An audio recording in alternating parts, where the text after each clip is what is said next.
को गुजरात की बीजेपी सरकार ने एक बिल्कुल फर्जी और झूठे केस में गिरफ्तार कर लिया है।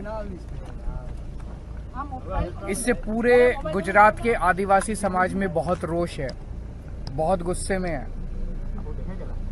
केवल उनको गिरफ्तार नहीं किया, उनके साथ साथ उनकी धर्मपत्नी शकुंतला बेन को भी गिरफ्तार कर लिया है। ये तो हद हो गई। ये तो एक तरह से शकुंतला बेन तो आदिवासी समाज की बहू है, उनके घर की बहू है। उनके घर के बहू को भी बीजेपी ने नहीं छोड़ा। तो पूरा आदिवासी समाज रोष में है। कल हम लोगों ने रैली भी की थी, जिसमें हजारों लाखों की संख्या में लोग आए थे। उन्होंने अपना गुस्सा जाहिर किया था। अभी हम उनसे मिलके आ रहे हैं, चैतर वसावा जी से जेल के अंदर। शकुंतला बेन से भी मिले हम लोग। दोनों ठीक हैं, स्वस्थ हैं, हौसले बुलंद हैं, लड़ेंगे, संघर्ष करेंगे और अंत पंत में बीजेपी को गुजरात से उखाड़ के फेंकना है और जनता उखाड़ के फेंकेगी। हम लोग तो बहुत छोटे हैं। एक मिनट बात कर लेने दीजिए। और जनता इनको उखाड़ के, अब इनकी हद हो गई है। सर से पानी उतर गया है इनके अत्याचार का, इनकी तानाशाही का। जिसको मर्जी पकड़ के जेल में डाल देते हैं। चैतर वसावा का कसूर क्या था? चैतर वसावा जनता के लिए लड़ते हैं।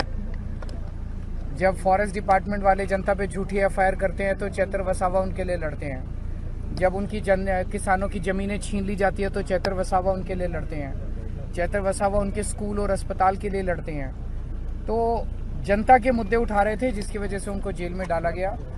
कल हमने ऐलान किया है कि चैतर वसावा भरूच सीट से लोकसभा के लिए लड़ेंगे और अगर वो बाहर आते हैं, हम पूरी कोशिश कर रहे हैं कि सुप्रीम कोर्ट से उनको बेल मिले। उनकी वाइफ की बेल 20 जनवरी को लगी है और उनको भी जल्दी बेल मिले।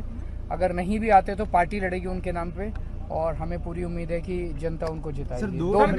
को गुजरात की बीजेपी सरकार ने एक बिल्कुल फर्जी और झूठे केस में गिरफ्तार कर लिया है।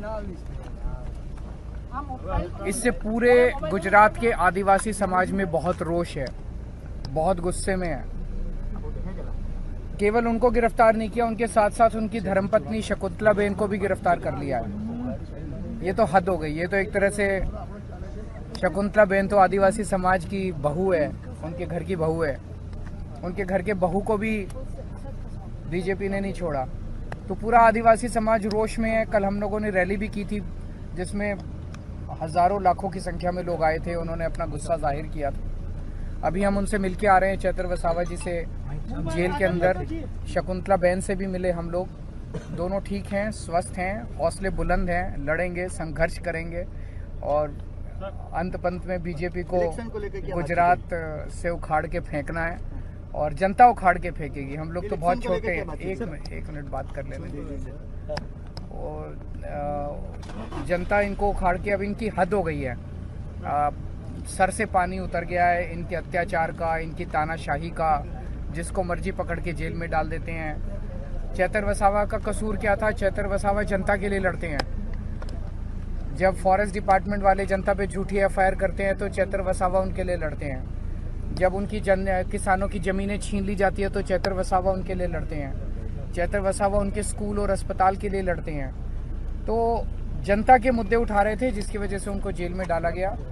कल हमने ऐलान किया है कि चैतर वसावा भरूच सीट से लोकसभा के लिए लड़ेंगे और अगर वो बाहर आते हैं, हम पूरी कोशिश कर रहे हैं कि सुप्रीम कोर्ट से उनको बेल मिले। उनकी वाइफ की बेल 20 जनवरी को लगी है और उनको भी जल्दी बेल मिले। अगर नहीं भी आते तो पार्टी लड़ेगी उनके नाम पे और हमें पूरी उम्मीद है कि जनता उनको जिताएगी।